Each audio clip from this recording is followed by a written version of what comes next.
Бул Жалал Абад шаарындагы Газпром спорт комплексинде жайгашкан күндүзгү стационар. Мында келген кишилердин саны күндөн күнгө өсүп жатат. Күндүзгү дарылоочу жайга Сузак районунун жана Жалал Абад шаарынын тургундары кайрылууда. Ушу кайрылып кетет элем адамдарга. Үйдө отуруп иши жок болсо, маска тагынып режимде, но базарларда, анан той аштарда көбүнчө сурасак, эмнеден десек, ашка бардык, тойго бардык деген ошол жерден заражение болот. Көпчүлүк жерден. Ошон үчүн ошону кооптуу жерлерге барбас үчүн айтып кетет элем, ошо оорулар биз медиктер күрөшкөнүбүз менен адамдар бизге жардам кылыш керек да, ушундай жерлерге барбай. Стационарга келгендердин баары оорунун жеңил түрүнө кабылган деп айтууга болбойт. Оор абалда келгендер медицина кызматкерлери тарабынан текшерүүдөн өткөрүлүп, ооруканаларга жиберилет. Ошо тартип менен иштеп атылат, вызов көбөйүп атат. Стационардан больницага алып кетип атам азыр. Эми азырынча бу жерде орун бар. Больницага апарсак эшигин ачып атат. Кыйынчылык анчалык жок, анан көбөйүп кетсе, өткөндөгүдөй эшиктери ачылбай, кезекке туруп калмай болуп атат. Күндүзгү дарылануучу жайда оорулуулар дарыгерлердин көзөмөлүндө болуп, алар тарабынан дайындалган дары-дармектерди кабыл алышат. Акыркы күндөрү коронавирус илдетине кабылгандар көбөйүп, медицина кызматкерлеринин жетишсиздиги байкалган. Бүгүн 3-чү күнү келдик.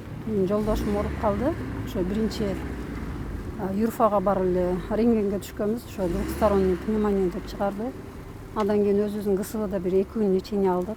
Анан оорулашкандан бул жака келдик да. Биринчиден бул жерде врачтарга рахмат айткым келет. Ушунча адам келип атат, көп келип атат, баарын жакшы кабыл алып атышат. Болгон медсестралар сары азыраак ичине бүтүп калып атабыз да. Ичине киргенде дагы кече биз келгенибизде эртең менен бир 2 саат күтүп отуруп калышты да. Ошо медсестралардын көбүсү жакшы болот эле деп ойлойм. Эртең мененки саат 8ден кечки саат 8ге чейин кабыл алган күндүзгү дарылоочу жайда азыркы тапта 10 медицина кызматкери кезек менен иштеп жатат. Бир эле күндө 100дөн ашуун бейтапты кабыл алууда. Анан мындай көбүнчө эле жөн эле келип кеткендер болот, жөн эле температура, жөнөкөй грипп, бронхиттер. Аларды айтып кетет эле келбесин. Бул жерде эле красный зона, ковидный пневмония менен ковидтерди лечение кылабыз. Ал эми Жалал Абад шаарында буга чейин жабылып калган стационарларды кайрадан ишке киргизүү жагы каралууда. Маалымат катары айта кетсек, биринчи толкунда 3 күндүзгү жана 1 түнкү ооруларды дарылоочу жай иштеген болчу. Стационарлар боюнча азыркы учурда абал аябандай оору күчөп жатат. Ошону эске алуу менен буга чейин жабылган күндүзгү стационарларды кайрадан ачууга туура келип, Жалал Абад шаарындагы Газпром спорт комплексинде 80 адамга ылайыкташкан күндүзгү стационар иштеп баштаган өткөн жумадан. Иштеп баштаган күндөн тарта азыркы күнгө чейин 273 адам кайрылган.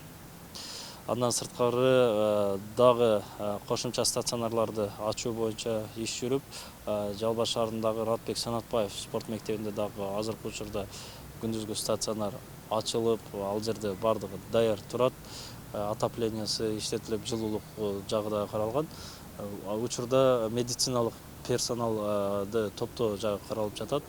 Андан сырткары мына ушул инфекциялык оорукананын филиалын ачуу боюнча өкүлчүлүк менен биргеликте Бакыт санаториясында ачылып, ал жерде да бардыгы даяр. Ал жерге дагы азыркы учурда ушул медициналык бригаданы камсыздоо жагы боюнча сүйлөшүү жүрүп жатат.